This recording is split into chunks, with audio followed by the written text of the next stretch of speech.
para compor a mesa redonda internacional, a emergência das literaturas em línguas de sinais no eixo ibero-americano, convidamos o mediador senhor Ricardo Boareto, Brasil, e os palestrantes, senhora Marta Dias da Silva Morgado Pereira, Lisboa, Portugal,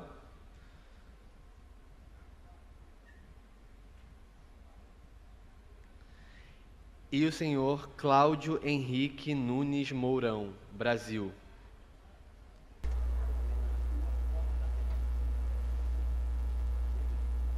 Eu gostaria de agradecer por estar aqui hoje, que o coordenador desse evento me solicitou para que eu venha palestrar. Eu sou de Portugal, então eu vim. Na verdade, não é a minha primeira vez aqui no Brasil. Eu já tenho estado aqui alguns dias, algumas vezes, e aqui como se fosse minha segunda casa. E os amigos que eu encontro, os amigos surdos, a cultura aqui do Brasil. E eu gostaria muito, como eu já vim 4 anos atrás e no ano passado, eu sempre tenho estado presente. E eu fico muito feliz, né, por esse ser o terceiro encontro que eu tenho estado aqui com vocês. Eu gostaria de muito de parabenizar o INES e também a quantidade de palestrantes surdos que têm estado nesse congresso. Parabéns a todos da organização. O tema da minha palestra eu vou apresentar aqui para vocês hoje. E eu vou explicitar um pouquinho em relação à literatura. E o que significa, qual o conceito de literatura? A literatura ela tem vários objetivos principais, porém a literatura ela é mais focada atualmente em literatura de ouvintes, em que nessa literatura são compostas através de gerações e gerações que são criadas essas literaturas e que nelas comportam culturas em que há nos livros, em textos, em todas essas poesias e prosas. Tudo isso é importante para que nós venhamos saber e entender o conceito de literatura. Então, na literatura geral, há 4 elementos importantes: o humorístico, o teatro, a contação, os contos, o romance, e tudo isso está composto nessa literatura. Porém, a literatura são apenas os textos? São esses textos que fazem a literatura? Em língua de sinais também é importante que haja esse registro e que se forme a literatura, porque no texto nós também podemos ver que há a beleza das palavras, mas em língua de sinais também há a beleza dos sinais que são produzidos e a importância tanto de textos quanto da língua de sinais.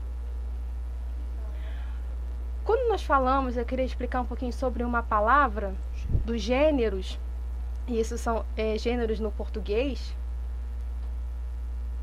No caso, quando a gente fala de enunciado textual, eu espero que vocês não confundam em relação a isso.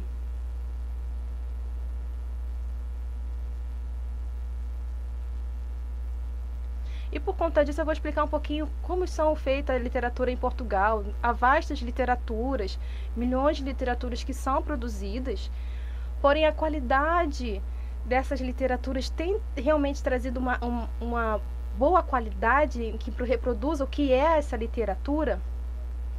Aqui no Brasil temos o MEC, mas também temos lá em Portugal um Ministério de Educação que também tem pensado como seria essa qualidade na leitura em relação a essas literaturas. Lá nós temos o Plano Nacional de Leitura, o LER, e é uma marca que acontece nesse projeto em que há compra de livros, para a gente avalia a qualidade dessas literaturas. E elas têm um selo, uma marca que indica que aquele livro é importante tanto para crianças quanto adultos.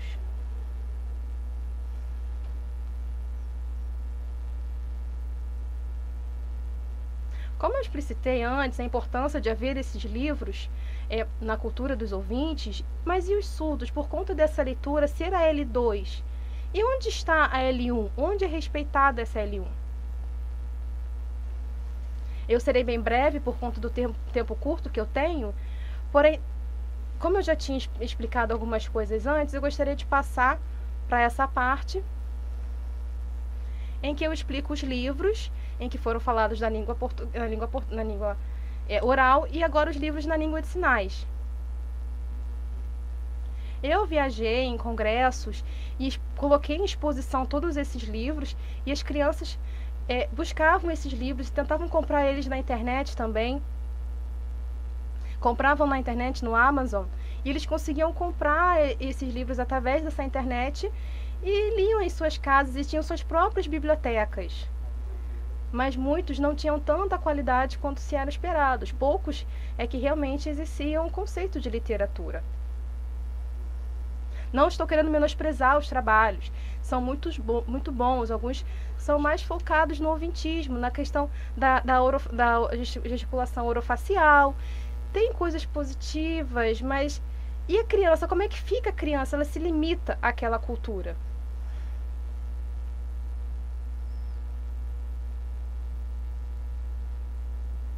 E é muito importante que essas informações sejam passadas, porque eu, quanto surdo, eu tenho a minha identidade. Eu tenho a minha identidade, eu tenho a minha forma de gesticular, eu tenho o meu jeito, eu tenho a minha subjetividade. E isso deve ser passado também para as crianças surdas. Quando eu utilizo dessas informações para as crianças surdas, elas também conseguem ter uma identidade e sentir um par linguístico como eu. É como se eu abrisse o meu conhecimento e mostrasse para eles que eles têm tanta capacidade quanto eu tenho nesse momento. É algo as coisas positivas e negativas, e assim sendo mostrado através da literatura. Se não houver língua de sinais, como fica essa criança surda? Como fica o desenvolvimento deles e o conhecimento deles em relação a essas literaturas? Cadê o modelo surdo? Que as crianças elas necessitam ter esse modelo surdo para que eles possam ter uma percepção e também ter aquilo incorporado na sua própria língua. E assim eles adquirirem a sua própria identidade surda. E eu já expliquei isso um pouco antes do que seria essa aquisição. O que é essa percepção visual? Como vocês podem ver, eu estou tentando fazer o mais breve possível, mas lá em Portugal nós temos literaturas, sim, voltadas para os surdos, em que há dois caminhos diferentes, em que há a literatura em língua de sinais e a literatura surda, a literatura em língua gestual e literatura surda. A gestual aborda os temas relacionados a surdos e ouvintes, mas tudo em língua de sinais. Porém, a literatura surda ela também tem seus livros em língua de sinais, porém, o assunto que é abordado é estritamente quanto ao sujeito surdo. Então, alguns termos do livro, como vocês podem ver, que são relacionados aos surdos também, em relação à literatura surda.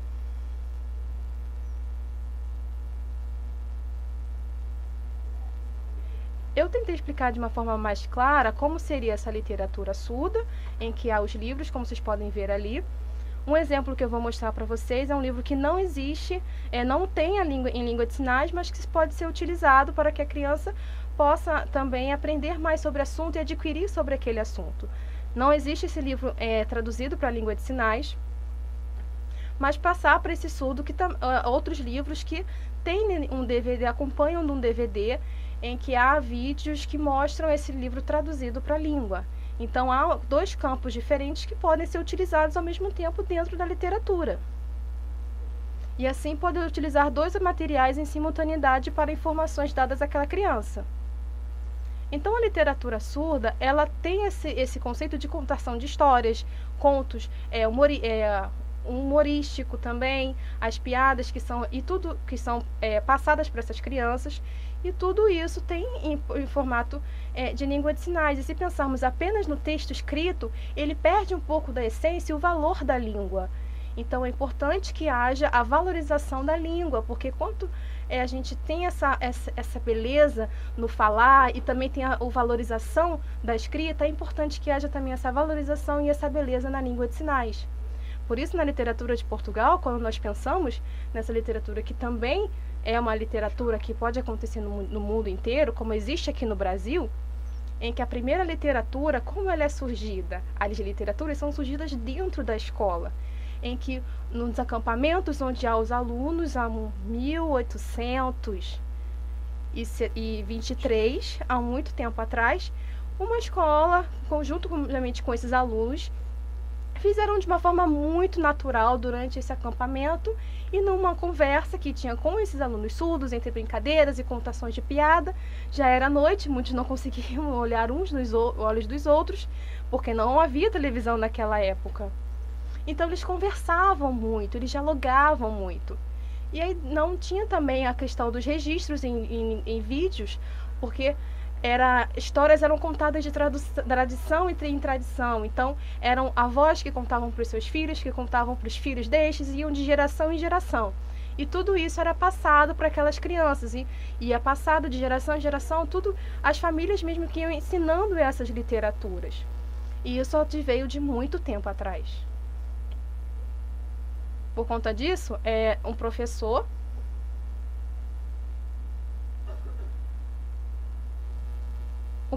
viu que as crianças elas provocavam umas às outras e resolveu gravar isso. História de indígenas que eles conversavam, que eles trocavam naquele momento, que eles falavam, e foi a partir daí que iniciou-se uma belíssima literatura. Por conta disso, essas crianças surdas, elas tinham aquela percepção e elas mesmas iam produzindo as suas próprias literaturas, as próprias sinalizações. Dá tempo? Posso continuar? Então, quando nós tratamos de humor, nós temos 5 características importantes, em que há necessidade dessa incorporação, dessa personalização. Por exemplo, quando há animais, é importante que isso seja incorporado, personalizado naquela pessoa. Brincadeiras também, com configurações de mão, que geralmente muitos fazem com movimento corporal.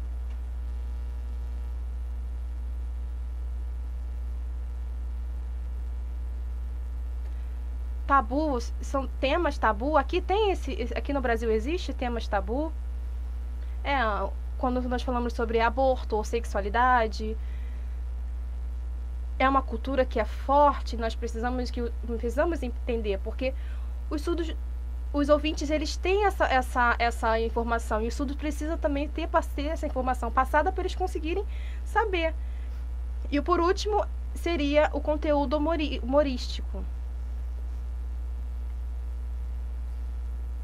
Quando falamos em poesia, eu estou tentando controlar o meu tempo.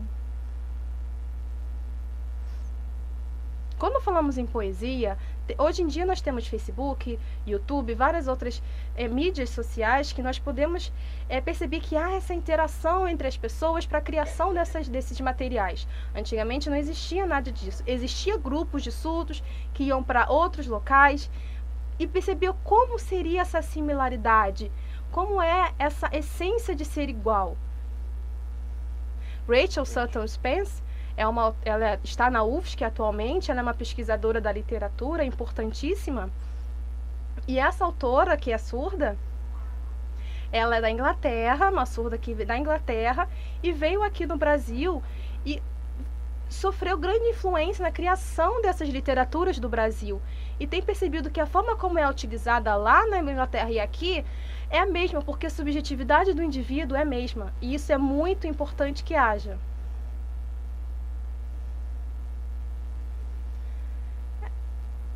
Vocês sabem, né, por conta do meu tempo, mas linkando a poesia com a poesia em língua de sinais. Aqui no Brasil nós temos várias produções que são feitas, imensas, isso é muito importante que o indivíduo produza essas poesias. Seja eles registrados em vídeos ou registrados no texto, é importante também que seja, mas pensar sobre essa tradução nos textos. Precisamos ver como é a beleza que ela é feita, como é essa sensação, como é o visual, como é a expressão corporal que aquele surdo está fazendo no momento em que ele produz essa poesia. Quando nós pensamos no teatro, lá em Portugal, nas línguas gestuais, existe uma escola em que, a partir dessa escola, foi criada a primeira associação.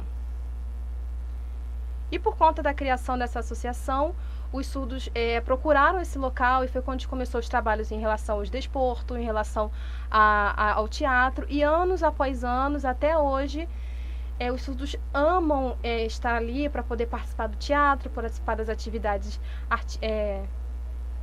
esportivas.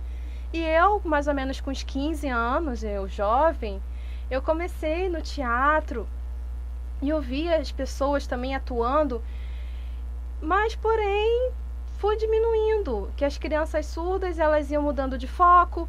Antes elas participavam muito e por conta das redes sociais elas têm diminuído as suas idas às associações, o que é algo muito triste.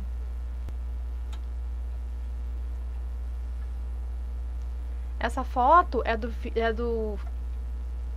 livro do Padlet, é um livro muito importante, que é o primeiro livro em que está numa biblioteca. Antigamente as escolas elas tinham essa interação com os alunos durante acampamento e não existiam livros. As bibliotecas nessas épocas estavam fechadas.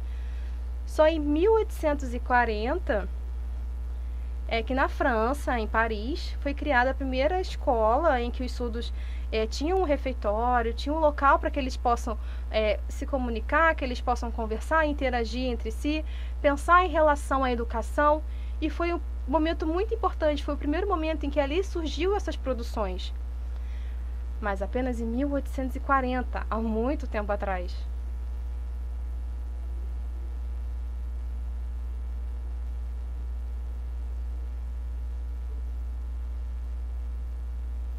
Lá em Portugal, nós temos uma literatura com uma boa qualidade. E em 1997, onde se iniciou essa discussão em relação à educação bilíngue, é que se foi mudando, adaptando esses materiais. Por exemplo, uma pessoa ouvinte que é fluente na Libras, ela não trabalha 100% com a língua de sinais. Às vezes ela trabalha usando o bimodalismo, então é por isso que ela tem incorporado essa subjetividade e entender o que é a literatura.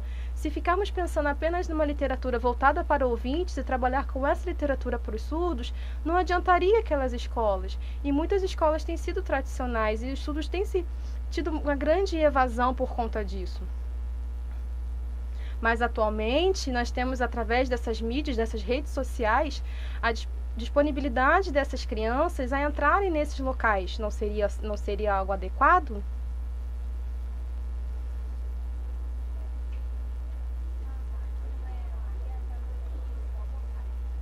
Eu vou explicar rapidamente a minha pesquisa do mestrado, em que fiz um questionário com as famílias, a maioria eram de famílias ouvintes, que nós sabemos que é algo comum. 95% das crianças surdas estão em famílias ouvintes, né? São 95%. E eu questionei esses familiares, eu fiz um questionário em relação à literatura em língua de sinais, e para vocês verem um gráfico aqui, 20 ou mais que utilizavam a língua de sinais e responderam, poucos não responderam. Também fizemos perguntas para as crianças de como eles viam essa literatura, como as pessoas passavam essa literatura para eles, e de acordo com o gráfico, eles diziam que os ouvintes que passavam a literatura, que traziam essa informação, e muitos eram com foco na oralização. Por exemplo, na escola ou em casa, tinha um foco na oralização, mas é necessário que haja também o teatro, mas muitas das vezes havia essa comunicação entre os ouvintes dentro de suas casas e o surdo. Onde é que ele ficaria? Onde é que essas informações seriam passadas para ele que ele possa adquirir a literatura? Então, é muito difícil com que essas pessoas elas abram suas mentes para que entendam que o surdo ela tem a sua própria literatura que tem que ser passada para ele. Eu expliquei um pouquinho da importância dessa aquisição, dos caminhos e o acesso dessa criança, a acessibilidade dessa criança. E por conta disso, ela pode começar a ter essa habilidade de produzir, a partir dos 6 anos de leitura, de mundo de leitura, de textos, e começar também uma sinalização para produzir esses materiais também, essa literatura. O tempo está um pouco corrido, eu estou tentando passar um pouquinho mais rápido. Volta um pouquinho, por favor. Como eu expliquei antes do projeto Ler Mais, vocês viram antes que tinha aquele símbolo no slide, que era um símbolo do governo. Atualmente, as associações de Portugal, eles têm uma certa dificuldade por conta dessas crianças surdas e da qualidade da produção. Então, o professor ele está ali sinalizando, 2 semanas que ele está ali atuando, que ele está ali dando aquela aula e tentando estratégia de como passar essas literaturas e como essas crianças surdas podem aprender. Então, Ler Mais é um projeto que visa isso também, porém temos outros projetos que pensam nessa e que buscam literaturas mundiais que estão em todo o mundo, inclusive aqui do Brasil nós já pegamos também algumas literaturas e colocamos dentro do projeto Ler Mais. E lá em Portugal existe esse programa para a língua de sinais, a língua gestual portuguesa.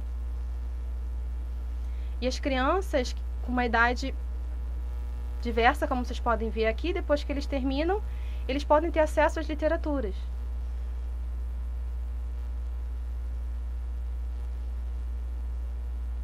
Nesse slide eu explico mais ou menos um projeto anual que é feito na escola, em que ocorreu em setembro, ocorreu no mês de setembro, que foi o mês da literatura, e em diferentes locais, regiões também tiveram esse evento. E procuramos materiais para colocar, para poder acrescentar nesses projetos.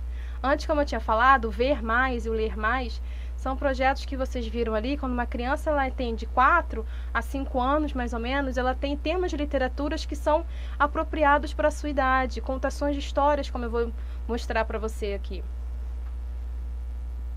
Aquele ali foi um livro meu, que eu que criei, eu que fiz esse livro, e depois eu posso mostrar para vocês, em que há um grupo de surdos, crianças, mais ou menos de idade de 6 anos, quando há a contação desse livro, essas crianças, depois de 1 ano, em que é passada essas informações e vai mudando a sua escolaridade, elas podem utilizar e continuar utilizando aquele livro e passar para quando passam para uma outra idade, eles vão tendo outros temas que sejam mais apropriados para a sua faixa etária. Então, são temas diferentes que são adequados à sua escolaridade também.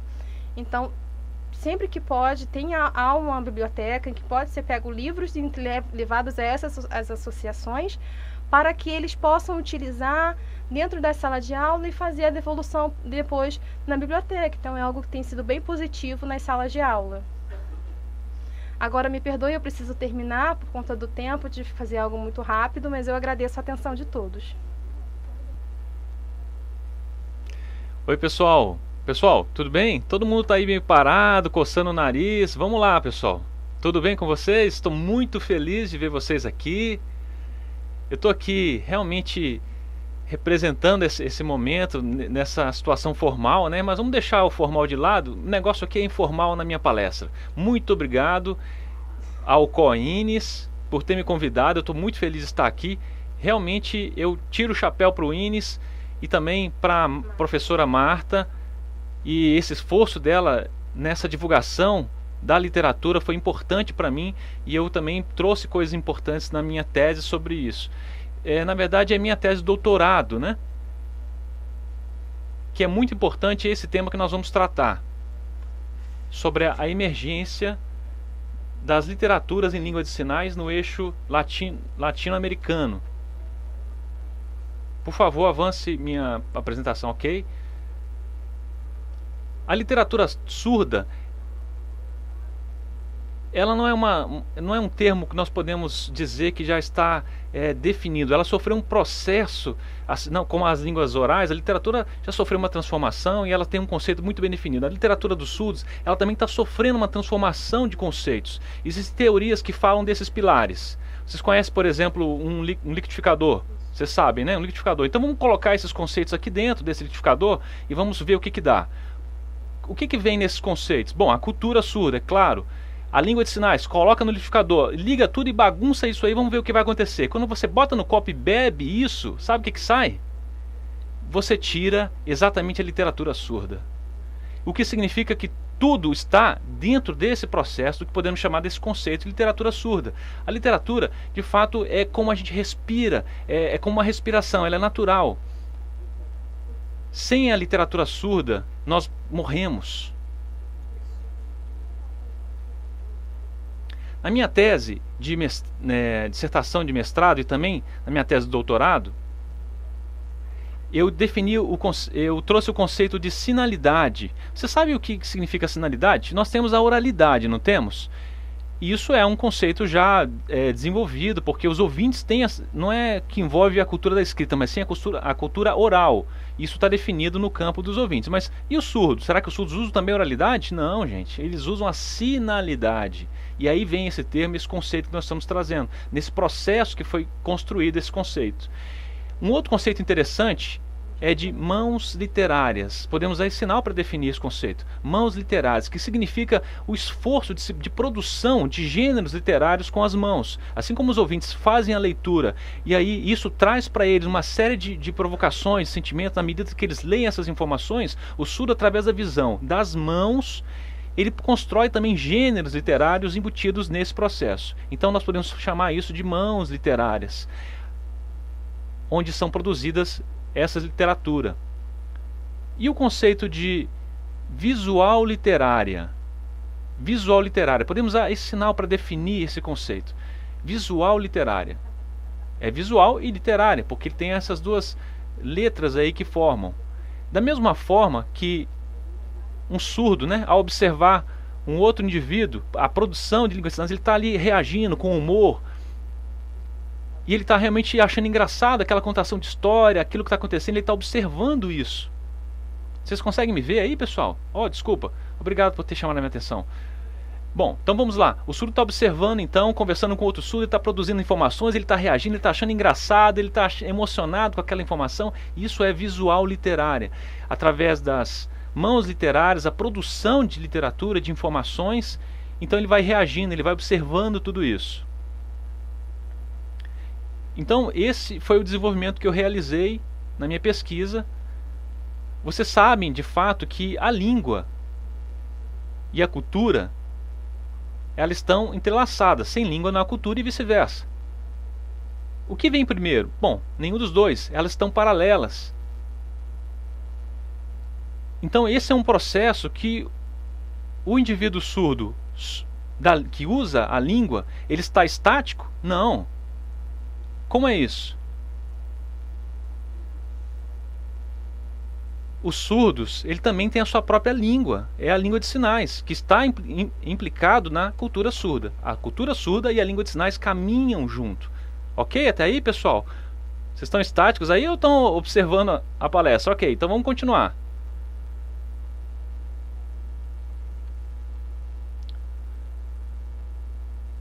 Bom, a minha tese de doutorado, eu comecei então a ver, através das entrevistas que foram realizadas, assim como a Marta colocou, as observações que ela fez na pesquisa dela, as novidades, os conceitos que foram sendo estabelecidos na literatura surda. Antigamente era muito ampla, mas a gente foi tornando esses conceitos mais específicos. Nós podemos dizer que, no primeiro plano, que se ramifica sobre a identidade surda, as histórias e as outras características que vocês estão vendo aí nesse quadro, nesse círculo, nós sabemos da cultura surda, dessa experiência surda. Bom, dentro de todos esses conceitos, nós temos a língua de sinais. Será que a gente pode separar isso da língua de sinais? Não, isso está inserido dentro da língua de sinais, é intrínseco. Porque o surdo, qual é a língua dele? A primeira língua é a língua de sinais. Você não pode separar a língua do sujeito. Bom, vocês já viram esse termo quebra-mãos em literatura? É igual quebra-cabeça? Tem também o quebra-mão, que é uma forma de você tentar descobrir como aquelas expressões estão sendo realizadas. Então nós temos essa divisão. Bom, nesse campo da literatura surda, nós temos alguns aspectos que são dependentes, que vêm dela, que precisam desses aspectos para que eles se firmem. É como se nós tivéssemos que inserir todas essas características nesse processo. Para falar de literatura de língua de sinais, literatura surda, nós temos que separar, de fato, a literatura dos ouvintes, que de fato nós sabemos que já existem e já está avançado nesses estudos, nesse sentido, mas a literatura surda, ela realmente é única. E são surdos que a produzem Se não houvesse língua, essa literatura não poderia ser produzida. Ela depende da língua de sinais. Tudo bem até aí, pessoal?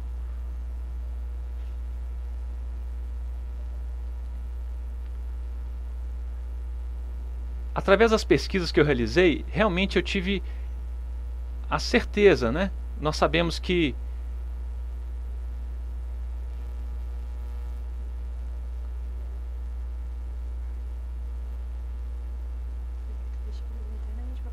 eu fiz uma série de pesquisas na internet para observar alguns aspectos de experiências nas mãos literárias. Em escolas de surdos no mundo todo, existe um costume muito grande. Por exemplo, na França, existe um instituto que onde foi o primeiro instituto que surgiu, e a partir daí, no ano 1300 aproximadamente,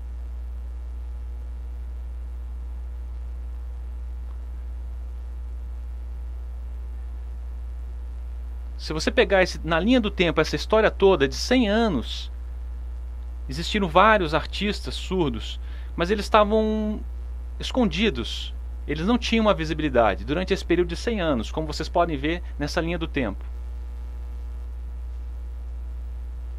E esses artistas, eles produziam então literatura que foi sendo passada de geração em geração, com os temas mais diferentes, experiências das mãos literárias.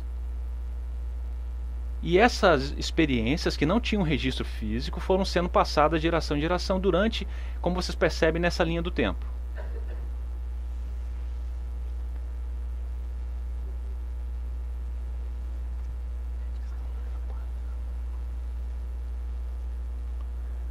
Bom, nós sabemos que isso... Pode avançar?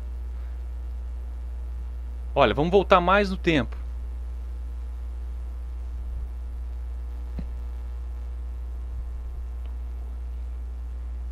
Na Turquia,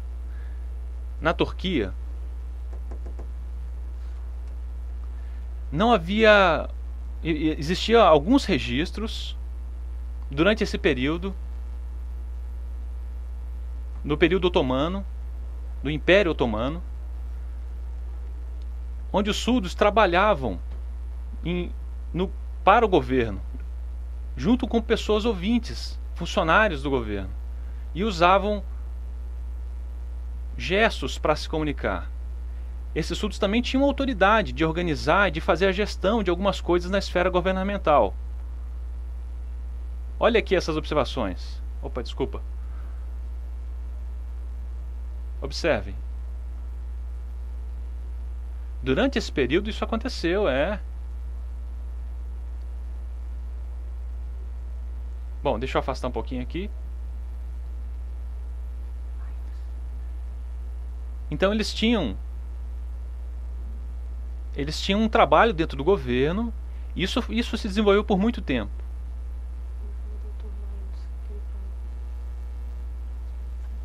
Bom, na linha do tempo a gente vai continuar então explicando. Rouet, Flauzino e também Antônio Pitanga, que eram professores, educadores, eles ensinavam língua de sinais. De fato, eles não tinham essa cultura da questão do humor, de ensinar humor.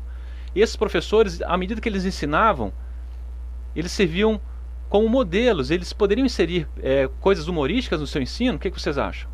Não? Sim, eles tinham caminhos que eles podiam fazer. À medida que eles percebiam essas interações humorísticas, eles também poderiam, assim como Rouet e também Flauzino foram desenvolvendo. Nós sabemos que existem esses critérios. Nós não imaginamos que eles ficavam simplesmente passivos a isso. Não, mas eles interagiam, eles falavam de coisas interessantes, humorísticas e engraçadas. Com certeza isso aconteceu. Eu estou, na verdade, imaginando que isso é uma possibilidade de ter acontecido naquela época.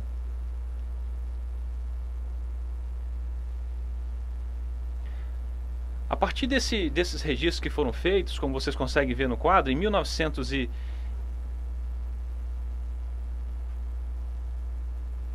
com a cultura clínico-terapêutica dos surdos, Isso foi se desenrolando, e ao longo do tempo, nesse outro nível de registro que foi feito, mas será que existia a língua de sinais? Sim, ela também continuou se desenvolvendo. Assim como ela começou lá atrás, isso pôde ser continuado. Se vocês quiserem, eu posso compartilhar depois algumas das minhas pesquisas com vocês, o material que eu tenho. Foram 2 anos de pesquisa coletando dados no Brasil e publicações relacionadas ao assunto, em 2003 até 2013. Foram 97 publicações nesse sentido, que começou, na verdade, em 2010, e aí eu fui recolhendo muitos dados e consegui recolher 97 dessas informações. Além disso, o curso de Letras Libras, que eu amo, de fato, que produziu muito conteúdo, muitos registros, 183 registros e produções. E além disso, no YouTube há muito material, muito conteúdo nesse sentido. Realmente é impressionante.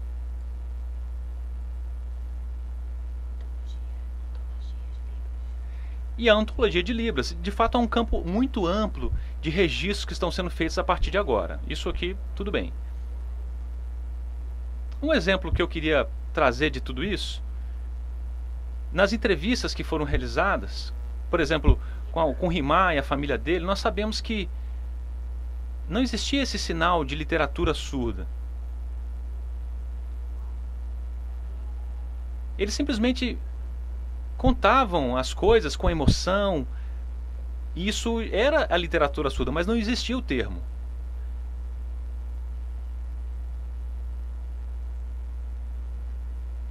Depois os surdos começaram a perceber que isso era uma visual literária, e começaram então a não entendiam que esse processo já estava o desenvolvimento da literatura. Estou quase acabando, estou quase no fim. Richard Carter, ele falou um pouco, ele é famoso na produção de conteúdos humorísticos, na expressão corporal, nós sabemos disso, só que não a nível acadêmico, ok?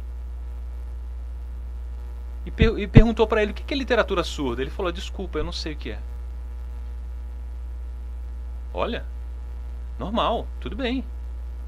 Mas pensa como é que ele sabe então, como é que ele faz para produzir todo esse conteúdo humorístico e tal, através dessa influência ao longo do tempo. E o Richard, ele sabe disso também. Francisco Rocha, que tem produzido muitas coisas interessantes e engraçadas, eu também perguntei: o que é literatura surda? Não sei. Olha, esse é o ponto. Eles sabem produzir a literatura surda, mas não sabem defini-la, porque esse é um processo histórico que foi construído.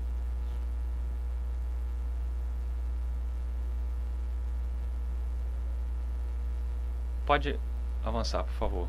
Em 1990, antes, como vocês estão vendo aqui no gráfico,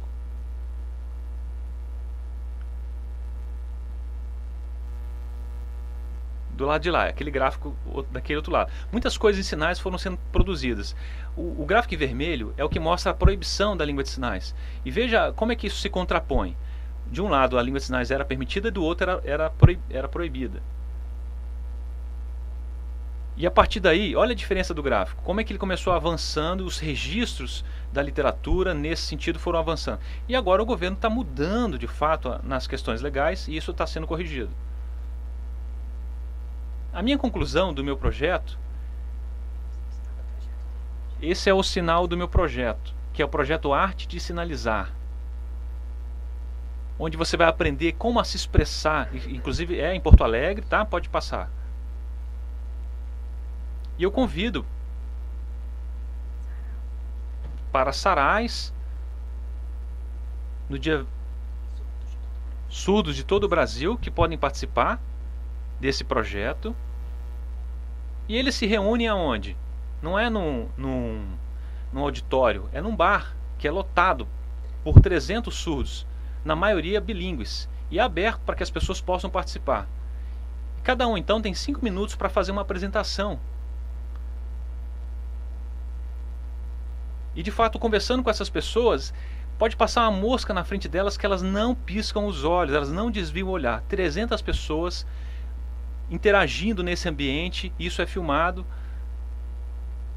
Eu falto 3 minutos, eu estou terminando já. Eu vou mostrar um vídeo de 3 minutos sobre isso, vamos lá.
Ok, pessoal? E aí?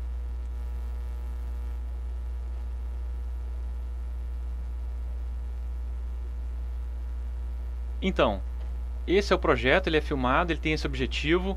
E a produção que é feita, será que as pessoas precisam ter uma alta habilidade para fazer isso? Não, não precisam ser pessoas profissionais, qualquer um pode ser convidado a se expressar e a gente filma então todo esse processo, depois coloca no catálogo que as pessoas podem acessar depois. Vocês podem pesquisar e fiquem à vontade para isso. Esse meu projeto continua. Ok, encerrei. Só fazer mais um clique, por gentileza. Mais um clique. Travou? Bom, tem uma última frase que eu queria mostrar para vocês. Ó, então vamos lá, vou fazer em língua de sinais. Sem a frase, então vamos lá. Vocês sabem da visual literária que nós falamos, que é o que nós estamos escrevendo sobre isso. Então deixa eu... Perceba, vamos lá, vou tentar. A visual literária, ela não é uma coisa que você tira de dentro de você. Você busca e produz ela diretamente. Muito obrigado a todos.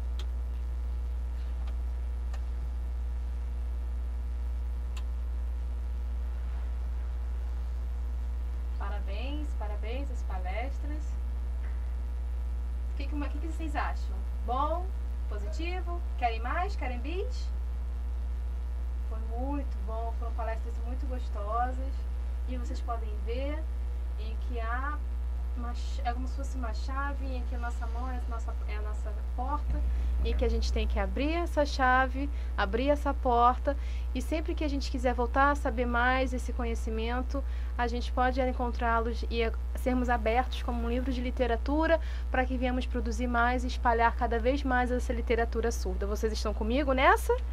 Vamos espalhar mais a literatura surda? Muito obrigada a vocês, muito obrigado, o INES, o Congresso Internacional de Educação de Surdos, o COINES. Ele agradece a vocês pela palestra, que nos tornou como árvores frutíferas nesse momento. E por conta disso, encerramos os nossos trabalhos. Peço que vocês também não guardem essa chave com vocês, mas que vocês também distribuam a outras pessoas. A casa é de vocês.